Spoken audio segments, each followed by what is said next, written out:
how to lead a healthy life. A balanced diet, enough of exercise, healthy interpersonal relations, and a positive view of life are a few of the answers to this question. The body, when one is in touch with it, can be a wiser consultant than the mind regarding what to eat. Listening to your own inner self can tell you what your body really needs. People are often only serving their addictions, or mindlessly eating what advertisements are suggesting. By being conscious of the subtle yet profound ways that food is affecting us on a physical, mental, and emotional level, we can bring more health, balance, and joy into our lives. Hello and welcome to Healthy Lifestyle. Today we will be discussing how to lead a healthy lifestyle with a spiritual teacher, Tony Samara. Tony, welcome to the show. Thank you, I'm happy to be here. Where does a healthy lifestyle begin? That's an interesting question. I think healthy lifestyle begins with awareness. If you don't have an awareness of why it's important to be healthy, then it's difficult to put that in real practice.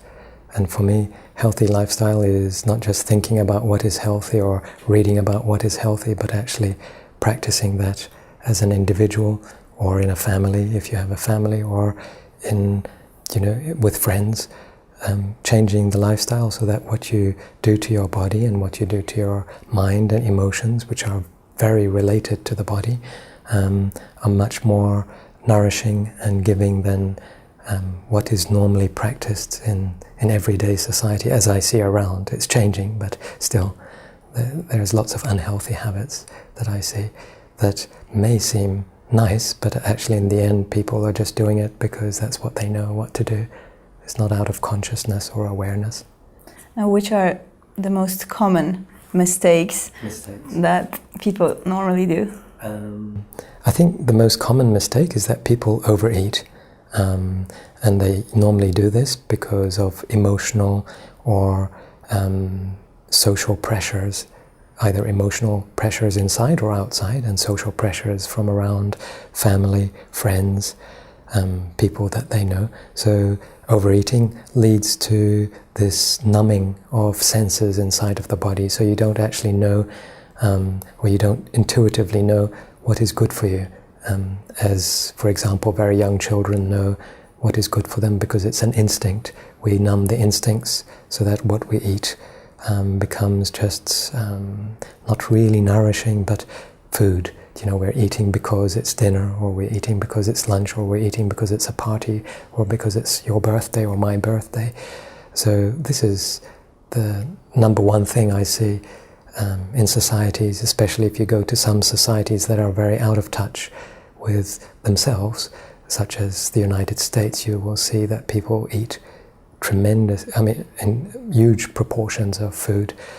And then besides that, I would say that the next big problem is that we don't eat healthy food. We normally eat processed food and devitalized food, foods high in sugar and carbohydrates, not healthy carbohydrates. And this just spirals to the point where we're just eating. We're not really eating food that gives us a sense of well-being, and we forget what well-being feels like, or what the body recognizes well-being to be, because for most people, from when you're very, very young, you eat these types of foods. So you don't know anything else. Until you know, it's hard to know that what you're eating is unhealthy. If you're used to eating lots and lots of sugar, it's strange not to. It doesn't taste as good because it's an old habit that the body's encompassed as reality. And what can we do? First, if we have a child who is still in touch with this inner feeling, how to protect him from the environment where he will get a lot of sugar and processed food. And on the other hand, what can we do ourselves if we are eating like that, like you mentioned, how to go back?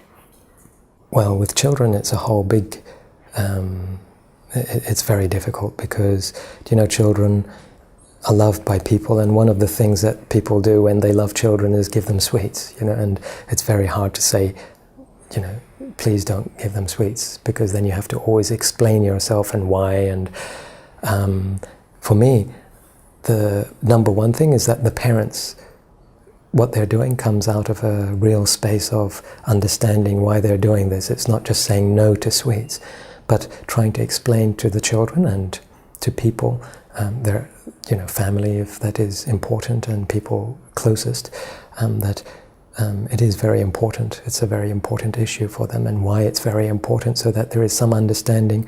Otherwise, food tends to end up being, like a discussion forum, and so every time you go to a party, you have to sort of explain why your children aren't eating sugar, and you become sort of the focus, the unusual person, or the person that stands out, and everyone sort of asks you all these strange questions, which, in the end are silly to answer. So I think if you make it clear to people, that's the first step for you and for the children, because then the children have an understanding. They're not just not eating sugar, they understand why it's important not to eat sugar.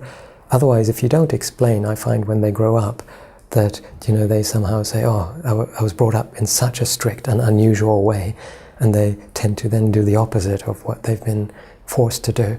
So if they understand, then you can also try to include sweet things that are not sugar, because there are many. If you don't know, you just have to go to a health food shop. There are all sorts of wonderful sweet alternatives, and children do need sweet things. It's an essential ingredient in diet, but not the sweetness that is so strong that it doesn't allow you to taste the more subtle sweetness in fruit, in lots of food that children actually love once they get used to it. Or if they start eating those foods right from the beginning, then they don't know anything else, so they don't have to get used to it. They just love this food, like fruits and so many things. So I think those two things are very important. The other thing is to create a balanced diet, because if you have a balanced diet, then the addiction to sweet or carbohydrates is less. If you don't have a balanced diet, there is a tendency to want to eat things to compensate for the lack of minerals and nutrients that your body is needing. So it's almost like you become an addict to what is harming your body, just like a drug addict, really. Sugar is actually a form of drug. Without people knowing it, it is, because it gives you a high, and then your body keeps craving this high all the time. And with children especially, because their whole metabolism and body is so much more sensitive, the high is much more strong. And it ends up that many children actually then become a little bit dysfunctional. There is all these new diseases that people talk about, such as hyperactivity, not doing well at school, not being able to concentrate, negative behavior, even depression, which is amazing, children getting upset and sad and, not really understanding their emotions. And all this has been proven to be, mainly diet. They've actually, in England, there is a famous person who's trying to change all the school meals, because in England you have school meals, from the normal rubbish to something more healthy, which was quite a process. But because he's so famous and so much into politics, he got supported in doing that. And they found that there was an amazing result, that actually children were more tranquil, more happy. And after the initial sort of, what is this rubbish, got used to it and enjoyed their food, and started educating their family to eat more healthy, because they were convinced that it was good for them. It's a process, it requires patience and a lot of work, not just from one person, but from the whole support system of the children, grandparents, school, friends. And that is where it gets complicated, because you need the agreement of everyone to support you. Usually, sometimes grandparents say, that's so extreme, and then you have to always keep dialoguing with them. And what is the first aid kit for ourselves? What can we do if we're eating like an average normal diet, Yes. considered normal in our society? Yes. What are the first steps we should do in order to get into the balance? As an adult? Yes. I think the first step is not to be extreme. because some people read something and they say, wow, this is fantastic. And then they do it for a few months, and then, they think, oh, I'll just have something now to eat because I've been very good for a few months, and then they just fall back into their old habits. So I think it's better to do things step by step and replace whatever you're taking out of your diet with something that makes you feel good. Because actually, to just take away, that can be a sense of, for the part of you that understands this level of awareness, it can be a sense of punishment. I'm taking away all that, makes me feel good. I take away the cake, or I take away the dessert, or I take away, what I really enjoy. And if you do that, it's sustainable for a little while, but after a while, when things get difficult, or if there's a lot of stress, there is a tendency to, fall back into the old habits because you haven't changed them. So to really change them, I think you need to read books about, what else can you do with food? Because, it's not part of our culture. We don't learn how to cook at school, or how to cook healthy at school. We just, we go to a supermarket, we buy whatever is advertised and we eat it.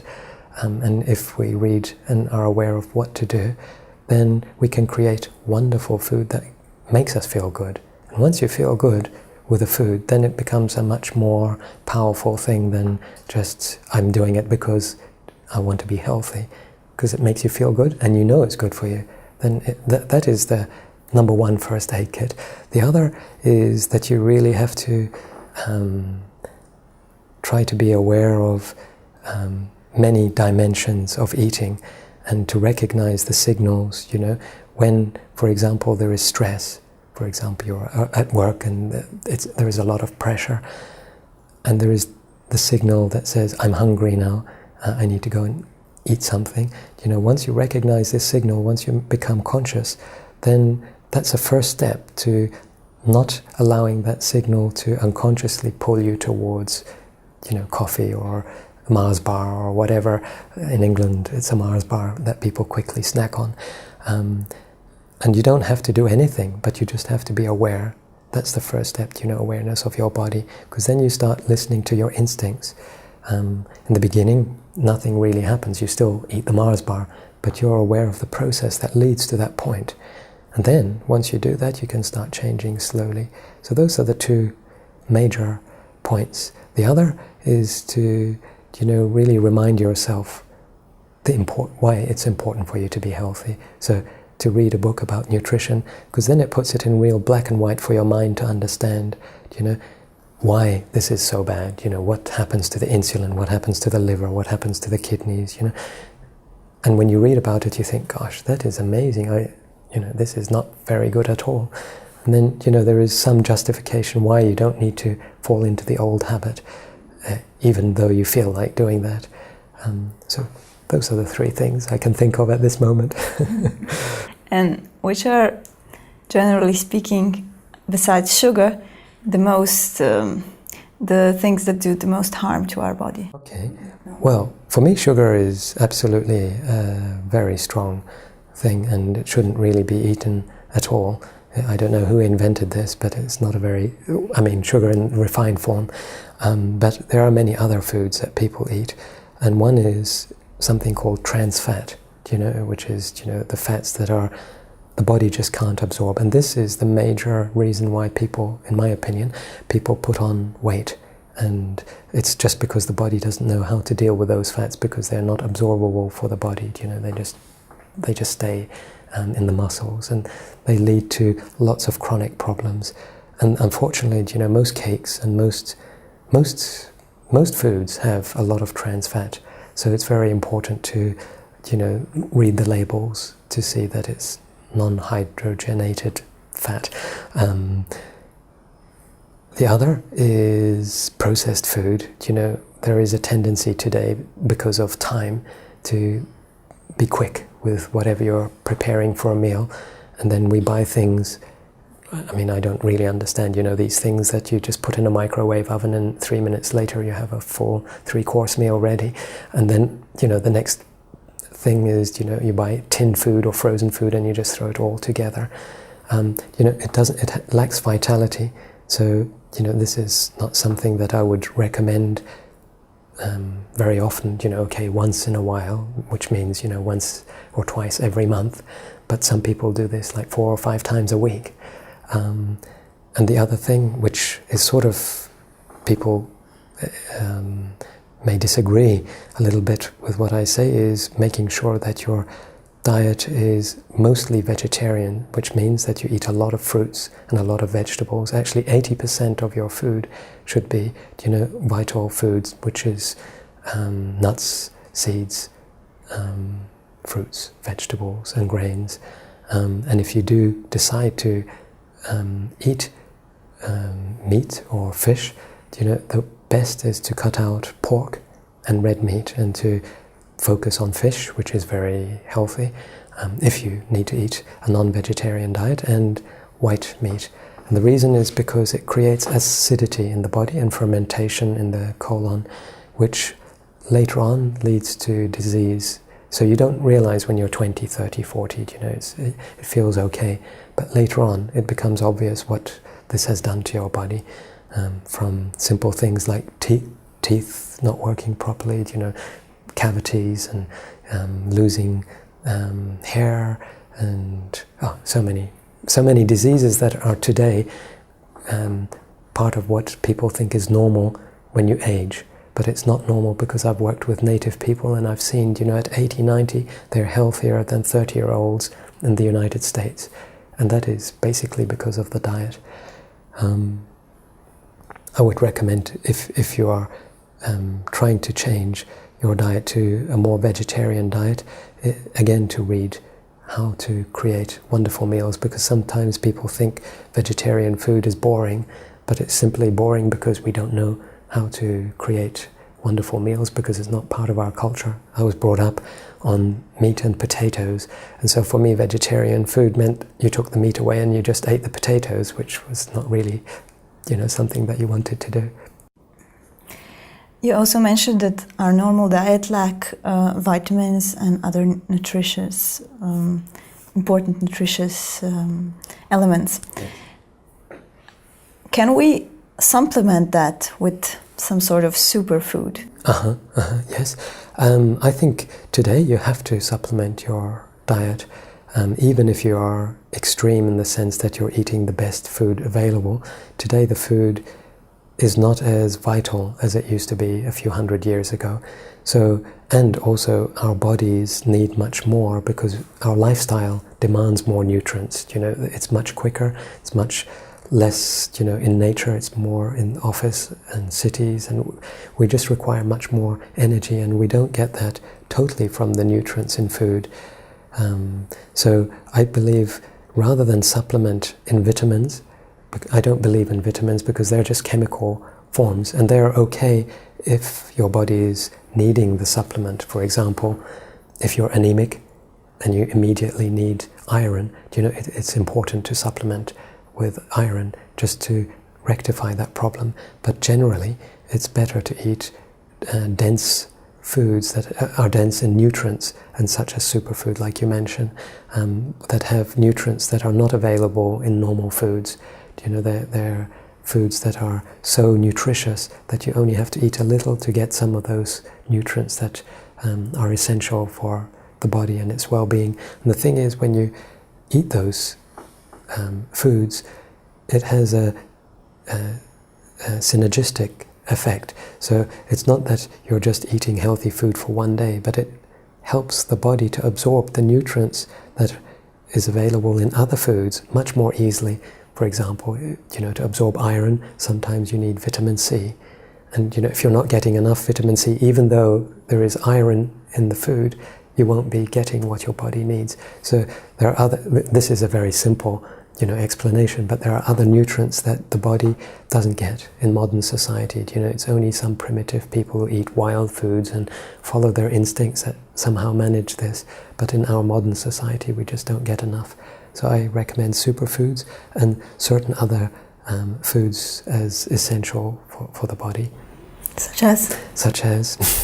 Well, I think B vitamins are very important. So there is something in English called nutritional yeast, brewer's yeast, which has a lot of B vitamins.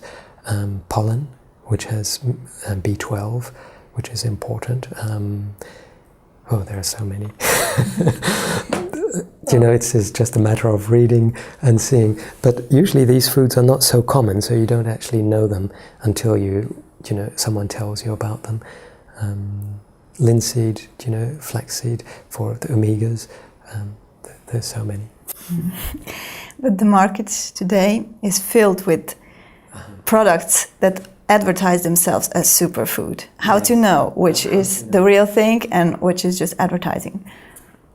If they're making a big profit, it's just advertising because that's how they can advertise.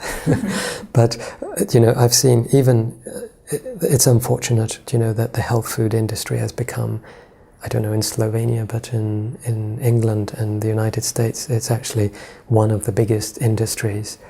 And people, are doing all sorts of things which aren't so ethical really to sell their products. And I make a superfood myself. And I only started making it because I saw all the other superfoods around use what is called bulking agents, so they choose the cheap nutrients to fill out the space so that, it's more affordable and, that their profit is much higher, rather than put the very expensive ingredients. Because, people wouldn't understand, if it's expensive and it's not in quantity, people think, that's very expensive. People don't really understand the cost of things. It's just like today, if we go and buy healthy organic produce, it's much more expensive, but people sometimes are not willing to pay that extra price because they don't understand, the benefit. And it's the same with superfood. People will buy things from China. I'm not against China, but, usually there's too much pollution in China, or they'll buy it from Mexico, the spirulina from Mexico. And, it has been proven that the spirulina from Mexico, most of it has heavy metals, which are unhealthy. So then, you're eating something that you think is healthy, but it's actually damaging to your body. So you really have to be ethical and aware, where the ingredients come from and how to combine those ingredients to create health, and not to, if someone is pregnant, not to, create any harm for the baby. If someone is fragile or old or too young, it's a whole science in itself, and it's not very scientific because, this science is new. People are still investigating many things that, they don't really understand about nutrition. So, what I create is my sort of understanding of things, but I don't believe in profit. I just believe to create the best product because I use it. So I want to only use the best thing for myself. When it's commercialized, there is a whole business behind it. You often say that our bodies are our temples. We talked a lot about food, but besides food, how to take care of our temple? Okay. The reason I say the body is your temple, because I believe the body on some level is, helps you to understand joy and ecstasy and well-being in a very deep and profound way. And most of us are out of touch with the temple or the body just because of the world we live in. And if we take care of this body, then we can actually feel so much better, to such a point that we think, wow, it's amazing to feel so joyful and physically so nice inside of yourself. But there are things that we have to do, which, well, the first step is, diet. But after eating healthy, the next step is really bringing the sense of feeling into what you're doing. So bringing good feeling. And this is why I say that we need to eat with joy. Tony, thank you very much for this talk and for joining us. Thank you. Ladies and gentlemen, I wish you to be in touch with your body and lead a healthy lifestyle. Thank you for watching and goodbye.